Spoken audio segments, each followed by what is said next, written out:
Hello everyone, कैसे हैं आप सभी। आई होप आप सभी मज़े में होंगे और खूब मन लगा के पढ़ाई करिए।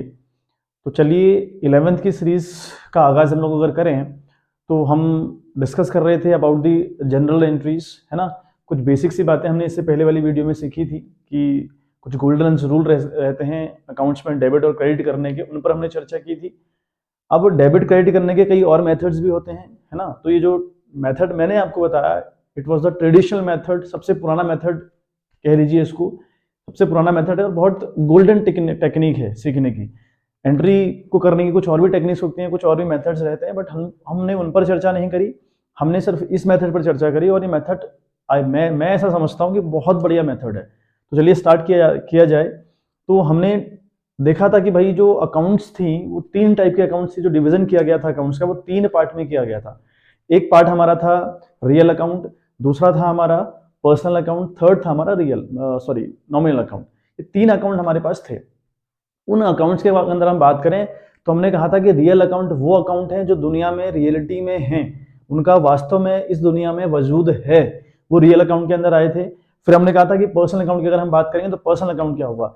पर्सनल अकाउंट के अंदर दो लोगों को डाला गया है, वी एंड बैंक, ठीक है। तो हम सारे ह्यूमन बींग्स जितने भी हैं, जितने भी हम मनुष्य हैं इस धरती पर, वो सारे के सारे आपके कहाँ जाएंगे बच्चे, वो आपका हुआ पर्सनल अकाउंट। रही बात सेकंड बैंक की, तो bank is also the personal account, ठीक है बात। अब रही बात नॉमिनल की, नॉमिनल में कौन सी चीजें आएंगी भाई, मैंने आपको बताया कि यूज जो ये नॉमिनल वर्ड है, ये हम इनके अंदर ऐसे वर्ड डालते हैं जो हम अपनी प्रोसेस में यूज करते हैं। मतलब हम कोई काम कर रहे हैं लेकिन हमने एक नाम दिया हुआ है, लेकिन वो नाम जो है उसका कोई वजूद नहीं है। Supposing if you are paying rent to somebody, तो हो क्या रहा है भाई, अल्टीमेट लेवल पे मैं उसको कैश पे कर रहा हूँ ना, मतलब I am paying cash to him.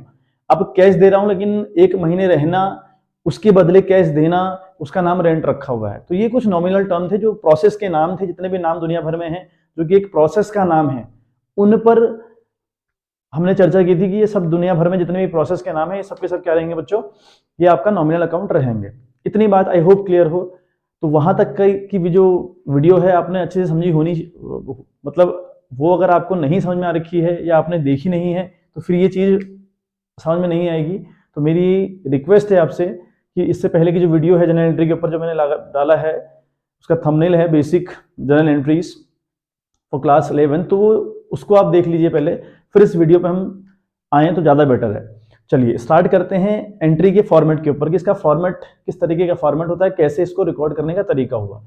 तो मान लिया अगर हमने कोई क्वेश्चन उठाया तो यहाँ पे आप लिखोगे जर्नल, ठीक है, यहाँ आप लोग लिखेंगे जर्नल, ठीक बात। उसके बाद एक कॉलम बनेगा आपका डेट का, द फर्स्ट वन, जो हमारा फर्स्ट कॉलम रहेगा it will be of date. मतलब हम सबसे पहले फर्स्ट वाले कॉलम में डेट डालेंगे बच्चों कि किस डेट में वो जो ट्रांजेक्शन होने जा रहा है वो उस दिन डेट क्या थी। तो first of all we will talk about the date. तो हम सबसे पहले डेट के ऊपर बात करेंगे। तो first of all the column जो मेंटेन होगा हमारा वो डेट का कॉलम मेंटेन रहेगा, क्लियर है बात। After that we will maintain a column that is particulars, ठीक है, दैट इज पर्टिकुलर्स। तो यहाँ पर पर्टिकुलर्स है आपका, जहाँ पर हमको इवेंट रिकॉर्ड करने होते हैं, यहाँ पर इवेंट जो होगा, जो ट्रांजेक्शन होगा उसको रिकॉर्ड करने का काम करेंगे। फिर एक कॉलम हमारा बनेगा एलएफ, एलएफ क्या होता है बताता हूँ अभी थोड़ी देर में। एलएफ एक कॉलम बनेगा, देन फिर दो कॉलम अपने और बनाने हैं, one for debit, this one is for debit and this one is for credit, ठीक है बात। तो ये फॉर्मेट हुआ एंट्रीज करने का, मतलब एंट्री किस तरीके से करी जाएंगी वो इस फॉर्मेट के अंदर होंगी। मतलब ऐसा नहीं कि आपने सिर्फ कर दी एंट्री, उसका एक फॉर्मेट रहेगा प्रॉपर। ये एक फॉर्मेट हुआ जहां पर डेट होगी, पर्टिकुलर्स, डेट तो आपको अच्छे से पता होगा कि भाई जो भी इवेंट रहेगा वो जिस दिन हो रखा है वहां पर आपने डेट रिकॉर्ड करनी है। रही बात पर्टिकुलर्स की, तो पर्टिकुलर्स के अंदर क्या आएगा भाई, पर्टिकुलर्स के अंदर क्या डेबिट जा रहा है और क्या क्रेडिट जा रहा है, उन दोनों के नाम आएंगे यहाँ पे पर्टिकुलर्स के अंदर। एलएफ का मतलब होता है, LF stand for ledger folios. तो लेजर फोलियोज का मतलब क्या हुआ, सपोज करो मैंने यहाँ पर लिखा कैश, सपोज करिए मैंने यहाँ पर एक कैश लिखा और यहाँ पर मैंने लिख दिया 15, कैश के आगे मैंने यहाँ एलएफ में लिखा हुआ 15। ये लेजर फोलियोज का मतलब होता है कि ये लेजर नंबर 15 में रिकॉर्ड है कैश का। अगर किसी को पूरा चेक करना है कि कैश का हिसाब किताब एक पेज में कहां पर है, बेटा वो पेज नंबर 15 पर है। मतलब आपने जो कॉपी बनाई होगी ना, जो आपने रजिस्टर बनाया होगा ना, उस रजिस्टर के 15 नंबर पेज में आपको कैश का पूरा तामझाम मिल जाएगा। That is called ledger folios. ठीक बात। डेबिट हमने कहा था कल, डेबिट पर चर्चा की थी, क्रेडिट पर चर्चा की थी कि ये डेबिट और क्रेडिट प्लस और माइनस का रोल अदा करते हैं अकाउंटिंग के अंदर, लेकिन क्या डेबिट प्लस का है या फिर क्रेडिट माइनस का है, ऐसा बिल्कुल नहीं है। बोथ आर मीनिंगलेस, उनका ये मीनिंग नहीं होती। डेबिट और क्रेडिट हम सिर्फ यूज क्यों कर रहे हैं? ये दो ऐसी टर्म है जिन्हें हम यूज कर रहे हैं ताकि हम अकाउंटिंग के अंदर प्लस और माइनस की बातें कर पाए। क्लियर बात? तो यहां तक की बात आई होप क्लियर भी होगी। ठीक है, तो नाउ एक क्वेश्चन हम लोग उठा रहे हैं, है ना। क्वेश्चन आपको इस स्क्रीन पे फ्लैश हो जाएगा, वो आप देखिएगा क्वेश्चन, तो स्क्रीन पर आपको विजिबल रहेगा। वो थोड़ा 5-7 सेकंड के लिए क्वेश्चन आता है, तो उसकी स्क्रीनशॉट आप ले लीजिएगा। वो अगर नहीं है तो फिर आप टेलीग्राम का लिंक मैंने डाला हुआ है, तो वो लिंक आप उस लिंक पे जाके टेलीग्राम का चैनल ज्वाइन करिए। चैनल भी मेरा सेम नाम से है टेलीग्राम पे, that is commerce knowledge centre. तो ऐसे नहीं मिल रहा तो सर्च करके देख लीजिए, तो वहाँ पे वो जो चैनल है उसे ज्वाइन करिए। जो क्वेश्चंस रहेंगे और जो नोट्स रहेंगे मैं वहीं सेंड करने का काम करूंगा, तो प्लीज आप उसे भी ज्वाइन करिए साथ साथ। तो डेट, पर्टिकुलर्स, एलएफ, डेबिट और क्रेडिट 3-4 कॉलम हमारे मेंटेन हुए। ठीक है बात। तो एक क्वेश्चन हम लोग उठा रहे हैं। क्वेश्चन फर्स्ट इज, ठीक है, तो क्वेश्चन कह रहा है कि सारे के सारे इवेंट 2019 के हैं, सारे के सारे इवेंट 2019 में होने वाले हैं। अब उनकी हमने रिकॉर्डिंग करनी है। अब किस तरीके से देखो रिकॉर्डिंग होगी। फर्स्ट क्वेश्चन हमारे पास कह रहा है कि अप्रैल 1 में हुआ है, Ramesh started business with cash. तो समझते हैं आराम से। ठीक है, हम एक क्वेश्चन उठाते हैं बढ़िया करके, अगर एक क्वेश्चन समझ में आ गया तो फिर जितने भी सीरीज में क्वेश्चंस रहेंगे वो इजी रहेंगे आपके लिए, और 10 से 15 दिन इस चैप्टर को फिनिश करने में लगेंगे, क्योंकि अकाउंटिंग में सबसे मेन और सबसे इंपॉर्टेंट अगर कोई टॉपिक है वो जनरल एंट्री का है, जो आपकी 11th में काम आपके पास आएगा, 12th में आपको हेल्प करेगा, फर्दर ग्रेजुएशन में आपको ये हेल्प करेगा, है ना। आप MBA कर लीजिए, MCOM कर लीजिए, whatever you are doing in the life in accounting field, तो आपको एंट्री का तो बहुत बड़ा रोल देखने को मिलेगा। तो please it's my request to you that कि आप इन पर अच्छे से कमांड बनाइए। ये आपने एक बार सीख लिया, फिर पूरी बुक में कुछ ऐसा नहीं है जो आपको पहाड़ लगेगा। यहाँ थोड़ा डिफिकल्टी लेवल है, शुरुआत में थोड़ा डिफिकल्ट लगेगा, लेकिन विद द प्रैक्टिस बहुत सही आपका होने वाला है। चलिए बात करते हैं। तो लिखा है कि Ramesh started business with cash. ठीक है, रमेश है, उसने बिजनेस स्टार्ट किया विद कैश ऑफ ₹1 लाख। क्या लिखा हुआ है भाई? रमेश एक बंदा है जिसने अपना बिजनेस स्टार्ट किया 1 लाख रुपए से। ठीक है बात, एक बंदा रमेश है। देखिए एग्जाम्पल के थ्रू समझिए, थोड़ा मैं और एक्सप्लेन करूं। एक बंदा रमेश है, ठीक है, इसने अपना बिजनेस 1 लाख रुपए से स्टार्ट किया। ये है कहानी, रमेश ने अपना बिजनेस 1 लाख रुपए से स्टार्ट किया। ठीक है बात, समझते हैं टर्म को। ये जो रमेश होगा ये कंपनी का ओनर रहा होगा। क्लियर है, ये रमेश कंपनी का ओनर रहा होगा ना, तभी तो बुक में लिखा है कि Ramesh started business with cash, यानी रमेश ने बिजनेस स्टार्ट किया कैश के साथ। तो सोचिए, मैंने आपसे कहा था कि भाई फर्म का वजूद बिल्कुल अलग और ह्यूमन जो बॉडी रहेगी उसका वजूद बिल्कुल अलग। तो ये रमेश है, ये कंपनी। रमेश ने क्या किया, फर्म में डाले 1 लाख रुपए।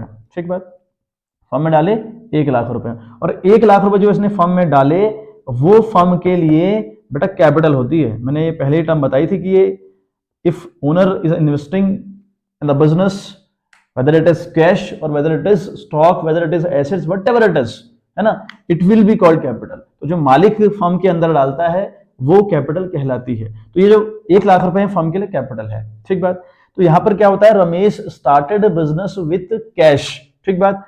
अब जो मिले रमेश, देखो जो रमेश है ना, रमेश बेटा, ये जो रमेश है, ये रमेश मिले रमेश ना होकर कैपिटल बन गया, मतलब मैं इसको कैपिटल की तरह रिकॉर्ड करूंगा। और कैपिटल कौन सा अकाउंट है? अगर हमें कैपिटल एक वर्ड है ना, तो कैपिटल भाई कौन सा अकाउंट है? तो कैपिटल बेटा नॉमिनल अकाउंट नहीं है, क्योंकि ये आप कहोगे ये प्रोसेस है, बिल्कुल प्रोसेस है। 1 लाख रुपए यहां लगा देना और उस 1 लाख को कैपिटल का नाम दिया हुआ है, लेकिन ये कैपिटल कहीं ना कहीं आपके ओनर को रिप्रेजेंट कर रही होती है, तो इसलिए नॉमिनल तो बिल्कुल नहीं है।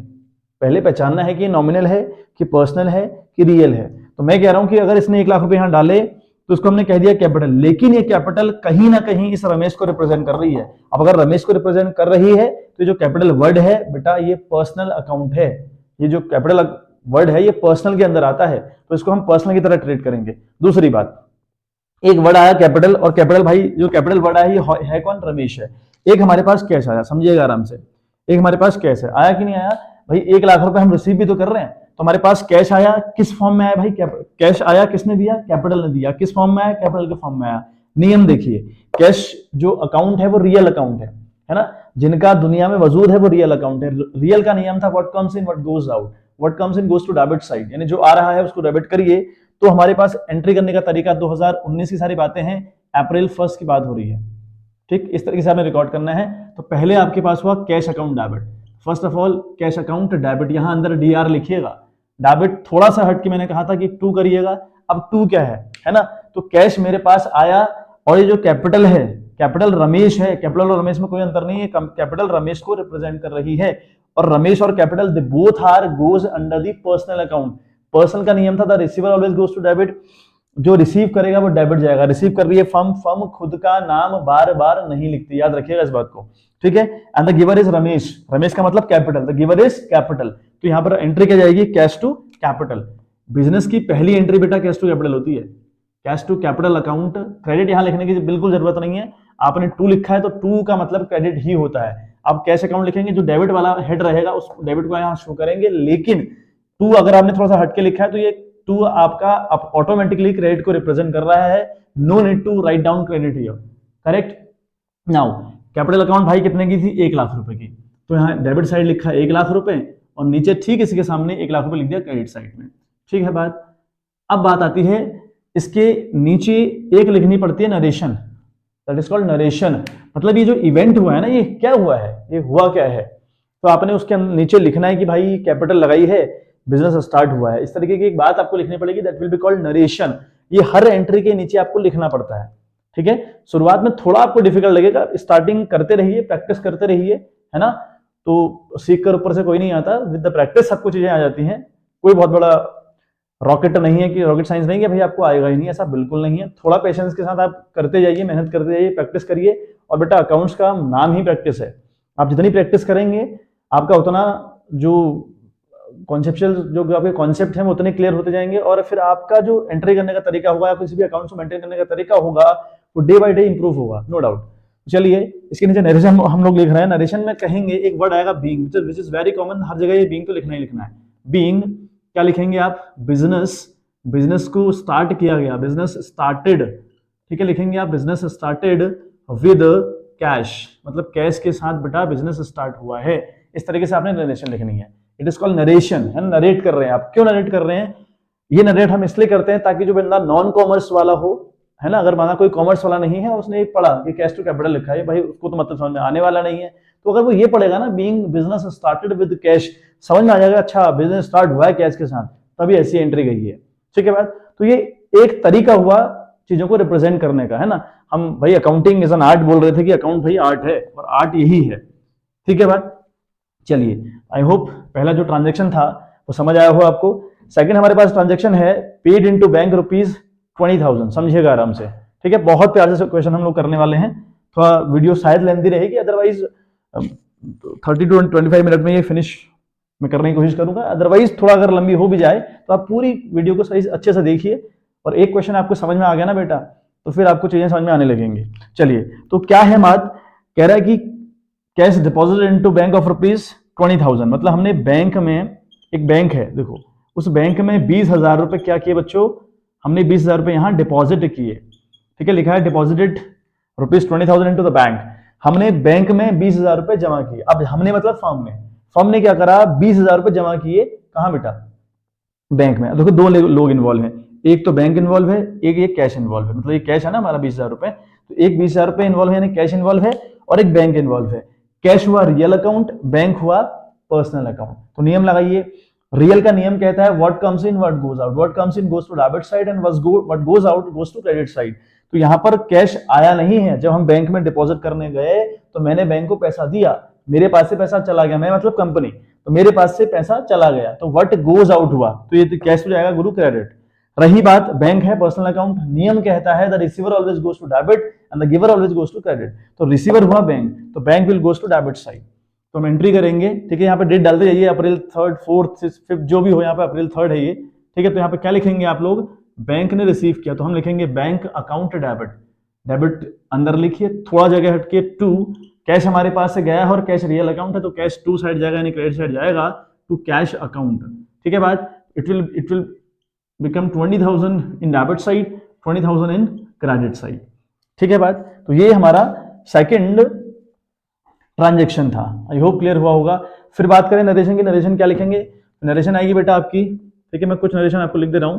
बीइंग कैश डिपॉजिटेड, आप लिखेंगे being cash deposited into bank, मतलब आपने बैंक में कैश डिपॉजिट किया, तब आपने ऐसे एंट्री कर रखी है। तो ये आपने लिख दिया bank cash, sorry being cash deposited into bank, ये आपने नरेशन डाली ताकि सामने वाले को, जो नॉन कॉमर्स वाला है, उसको समझ में आए कि इस इवेंट में जो ये कर रखा है इस तरीके का, ये इसमें हुआ क्या है। तो ये हमारा इस तरीके से मेंटेन होगा। होप क्लियर हुआ हो। Now the third one is अप्रैल। अगली थर्ड की कहानी पढ़े तो लिखा है बॉट गुड्स फॉर कैश ₹50,000। हमने गुड्स खरीदी 50,000 रुपए की। हमने गुड्स खरीदी 50,000 रुपए की, मतलब क्या हुआ? बॉट गुड्स फॉर ₹50,000 दिया हुआ बेटा। मतलब हमने क्या करा? बॉट मतलब करा परचेज, ठीक है, कितने की भाई? 50,000 की हम लोगों ने परचेज करी है। बॉट गुड्स से लिखा हुआ, नाम तो दिया नहीं है, ठीक है, क्या लिखा है? बॉट गुड्स, मतलब परचेज गुड्स। बॉट गुड्स या गुड, यहां दिया है बॉट गुड्स, मतलब हमने गुड्स खरीदी, और खरीदी है गुरु कैश में। तो देखिए एक तो कैश इन्वॉल्व है, एक कैश इन्वॉल्व है, और हमारे पास गुड्स आई हैं, लेकिन गुड्स का नाम नहीं गिवन है कि गुड्स आई क्या है ना? गुड्स का नाम बिल्कुल गिवन नहीं है आपको, और एक नाम दिया है परचेज, परचेज गुड्स फॉर ₹50,000। अगर लिखा होता परचेज मशीन तो नाम दे दिया गुड्स का, मशीन से फिर हमारा काम था मशीन के साथ होता, फिर हम परचेज वाले वर्ड के साथ हमारा कोई लेना देना नहीं होगा। अगर परचेज के साथ किसी सामान का नाम दे दिया जाए तो हमारे लिए परचेज वाला वर्ड किसी काम का नहीं है, याद रखिएगा। अगर हमें परचेज के साथ सामान क्या आ रहा है, अगर उसकी बात कही होगी, उसका नाम लिखा होगा, तो ये जो परचेज अकाउंट है या परचेज नाम है, मेरे लिए किसी काम का नहीं रहेगा। बट अगर अभी परचेज लिखा है और गुड्स लिखा है, गुड्स का नाम नहीं किया, तो मेरे लिए गुड्स काम के नहीं है, मेरे लिए गुड्स काम के ना होकर परचेज वाला वर्ड काम का है। तो हुआ क्या है? एक परचेज हुई है और एक हुई है 50,000 में, मतलब दो चीजें इन्वॉल्व हैं। तो ये जो 50,000 रुपये बेटा, ये तो कैश है, और जो परचेज है, परचेज का मतलब हुआ it is the name of a process. आप दुकान में गए, आपने सामान लिया, बदले में पैसे दिए, उस प्रोसेस का नाम रखा हुआ है परचेज, तो it is the nominal account. ये नॉमिनल अकाउंट है। नॉमिनल का नियम कहता है all the expenses and loss goes to debit. जिस भी नॉमिनल नाम से कंपनी का खर्चा होगा, वो पर्टिकुलर नाम डेबिट जाएगा। तो परचेज के नाम से हमारा खर्चा हुआ पड़ा है, तो हम क्या करेंगे बेटा? अगेन थर्ड का है ये, अप्रैल थर्ड, तो यहां लिखेंगे परचेज अकाउंट डेबिट, तो लिखेंगे हम लोग purchase account debit, right. And to, ढूंढना है टू। अब दूसरा इसमें इन्वॉल्व था कैश, और cash is the real account. Real का नियम कहता है व्हाट कम्स इन। जब आप खरीदते हैं ना सामान, आपके पास आता कुछ नहीं है, मतलब आता है गुड्स से आती हैं, वो ठीक है, लेकिन गुड्स का नाम तो यहाँ गिवन है नहीं, तो आया कुछ नहीं, लेकिन व्हाट गोज आउट, गया क्या है गुरु? कैश गया है, तो लिखेंगे टू कैश अकाउंट। तो purchase account debit to cash account, ठीक है बात? Purchase account debit to cash account, इस तरीके से हम ये करने वाले हैं। तो ये तरीका हमारे करने का हुआ। फिर इसमें नरेशन आप लोग लिखिएगा, ठीक है, मेरे पास जगह ब्लैक बोर्ड में तो नहीं है, नहीं तो मैं अब नरेशन नहीं लिख रहा हूं, मैं आपको बता दे रहा हूं वर्बली। तो जब आप क्वेश्चन करने बैठिएगा तो नरेशन लिखते जाइएगा। नरेशन है इसकी being goods purchase in cash, इसके नीचे आप लिखेंगे being goods purchase in cash, ठीक है बात? 50,000 रुपये आपने यहां पर लिखा डेबिट साइड, और 50,000 रुपये आपने लिखा क्रेडिट साइड, ठीक है बात? तो ये तरीका हुआ करने का। चलिए now April 4 is now second one. अप्रैल 4 का एक ट्रांजेक्शन हमारे पास है, दैट्स वो हमसे कह रहा है कि draw cash from bank for office use of ₹10,000। हमने बैंक से 10,000 रुपए निकाले हैं फॉर द ऑफिस यूज। क्या मतलब क्या हुआ? देखिए हमने क्या करा, हम चले गए बैंक, इस बैंक से हम ले आए 10,000 रुपए। दो चीजें इन्वॉल्व, बेटा बहुत छोटी सी बात कर रहा है कि बैंक से हम 10,000 रुपए ले आए हैं, किसके लिए भाई? ऑफिस यूज के लिए, मतलब वो पैसा कंपनी के अंदर आया। तो दो लोग इन्वॉल्व हैं, एक तो बैंक इन्वॉल्व है, दूसरा एक कैश इन्वॉल्व है, ठीक है। कंपनी ऑब्वियस सी बात है इन्वॉल्व है, लेकिन कंपनी खुद का नाम बार बार रिपीट नहीं करती। उसने ऊपर नाम लिख दिया होगा जनरल ऑफ रमेश करके, यहाँ पर हम लिख देंगे इसको, ठीक है, यहाँ पर हम लिख देंगे जनरल ऑफ रमेश है, रमेश की बुक मेंटेन हो रही है, तो हमने लिख दिया कि जनरल ऑफ रमेश हमेशा भी है, तो ये रमेश की बुक बन रही है, बार बार आपको रमेश का नाम लिखने की जरूरत बिल्कुल नहीं है। तो दो बातें हुई कि withdraw cash from the bank ₹10,000 for the office use, मतलब ऑफिस यूज के लिए आपने बैंक से 10,000 रुपए लाए हैं आप ऑफिस यूज के लिए। तो क्या होता है, एक बैंक इन्वॉल्व है और एक कैश इन्वॉल्व है। बैंक हुआ पर्सनल अकाउंट, नियम कहता है कि the receiver always goes to debit. यहाँ बैंक रिसीव तो नहीं कर रहा, भाई जब आप विड्रॉ करने जाते हैं ना कैश, तो बैंक आपको कैश देता है, आप रिसीव करते हैं। रिसीवर हुआ रमेश, यानी कंपनी हुई, जो रमेश की कंपनी है, कंपनी अपना नाम बार बार लिखेगी नहीं। तो क्या हुआ, बैंक जो है ये हुआ पर्सनल अकाउंट। पर्सनल का नियम कहता है जो रिसीव करेगा वो डेबिट जाएगा, जो गिवर होगा वो क्रेडिट जाएगा। यहाँ बैंक गिवर है तो बैंक तो चला गया गुरु क्रेडिट। बात करें इस कैश की, कैश हमारा रियल अकाउंट है। अब हमारे पास यहाँ कैश आया है, क्योंकि रियल का नियम कहता है व्हाट कम्स इन, जो आए उसको डेबिट करिए, जो आ रहा है उसको डेबिट करिए। तो हमने डेबिट किया कैश को, तो हम लोग लिखेंगे इसमें कैश अकाउंट डेबिट। ठीक है बात, कैश अकाउंट डेबिट टू, किसने दिया हमको? बैंक ने। Giver always goes to credit, हमने ये सीखा है कल। तो ये bank account debit to cash account करके हम एंट्री करेंगे। अगेन बात करें अमाउंट की, तो will put 10,000 in the debit side and 10,000 to the credit side. I hope इतनी बात समझ में आई होगी। अब नेक्स्ट वन अगर हम करें तो नेक्स्ट वाली डेट हमें दे रखी है 13 की। ठीक है, सिर्फ 13 की हमको डेट दे रखी है। तो 13 वाली डेट में question is saying that sold goods to Krishna on credit of rupees, ठीक है, 15,000। मतलब हमने कृष्णा को गुड्स बेची हैं 15,000 में। देखो हुआ क्या है, थोड़ा सा मैं यहां ऐसा करता हूं। ठीक है, देखिए ये क्या हुआ, एक तो नाम इन्वॉल्व है कृष्णा, ठीक बात। इस कृष्णा को 15,000 की गुड्स बेची गई। ये देखिए क्या है बात कि कृष्णा जो है एक बंदा, उसे 15,000 की गुड्स बेची गई। फिर मेरे को गुड्स का नाम नहीं केवल, गुड्स का नाम नहीं केवल है ना, गुड्स थी क्या, क्या बेचा पता नहीं। तो जहां क्या बेचा ना पता हो तो वहां सेल्स वर्ड का यूज करेंगे आप लोग। आपको पता है कि बेचने वाले वर्ड हमको हम सेल्स के थ्रू रिप्रेजेंट करते हैं। ठीक है, जहां क्या खरीदा नहीं पता वहां हमने परचेज वर्ड यूज किया, जहां क्या बेचा नहीं पता वहां हम सेल्स वर्ड यूज करने वाले हैं। तो यहां हुआ कृष्णा को हमने 15,000 की गुड्स बेची हैं। कैसे? उधार में। एक कृष्णा इन्वॉल्व हुआ, एक वर्ड इन्वॉल्व हुआ सेल्स बचे। ठीक है, सेल्स। तो दो चीजें आपको इन्वॉल्व है, कृष्णा और सेल्स। ठीक, अब यहां पर बेटा कैश इन्वॉल्व नहीं है। आपने गुड्स बेची है 15,000 रुपए की, लेकिन उसके बदले कैश नहीं लिया हुआ है। भाई जब हम कोई सामान उधार में बेच रहे हैं, सामने वाले ने सामान तो लिया हमसे, ठीक है, हमको पैसे नहीं दिए, उसके बदले हमको पैसे नहीं दिए हुए हैं। तो कैश की तो बात ही नहीं हो रही है इस ट्रांजेक्शन के अंदर। दो के ऊपर फोकस करना है, कृष्णा और सेल्स के ऊपर। ठीक बात। जो कृष्णा जो वर्ड है ये आपका बेटा पर्सनल वर्ड है। पर्सनल वर्ड का जो पर्सनल का नियम है पर्सनल अकाउंट का, वो कहता है कि the receiver always goes to debit. जो रिसीवर होगा वो डेबिट जाएगा। अब यहाँ रिसीवर कौन है भाई साहब? रिसीवर कृष्णा है, तो Krishna will goes to debit side. ठीक बात। रही बात सेल्स वाले वर्ड की, ये सेल्स एक नॉमिनल वर्ड है। क्यों? क्योंकि सामान दे देना किसी को, उसके बदले पैसा लेना या ना लेना, व्हाटएवर है ना, उस टर्म को हम कहते हैं सेल्स। ठीक बात। ये वर्ड जो है सेल्स वर्ड है, और इस सेल्स वर्ड के थ्रू कंपनी को इनकम हुई होगी, है ना। इस सेल्स वर्ड के थ्रू कंपनी को इनकम रही होगी। तो क्या होगा?